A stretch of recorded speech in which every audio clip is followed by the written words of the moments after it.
Ngayon mga idol, susubukan ko na itong sandpaper holder ko. Lagyan ko ng sandpaper. So, ang gagawin ko una mga idol is sukatan ko ng size ng sandpaper na yan. So, parehas dapat mga idol sa size ng holder para walang exist. So, yan, ginupit ko lang mga idol yung size, yung kapal ng liha is nasa 120.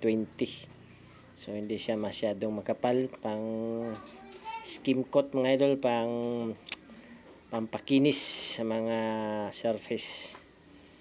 Ayan. So, pwede na siyang iipit dyan sa gilid mga idol. Oh. Kasi parehas na yung width.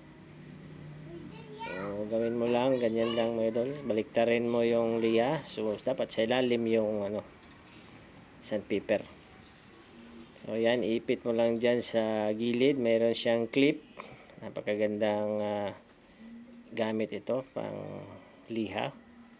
So, hindi ka na magkakamay mga idol kung bibili ka nito sa online. So, sa online ko ito nabili mga idol. Sa TikTok, Shopee, yan.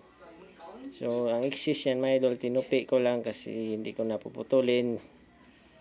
So, ipasok mo lang dyan sa clip niya.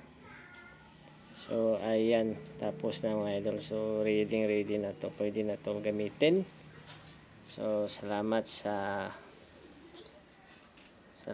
mga suporta mga idol. Thank you for watching.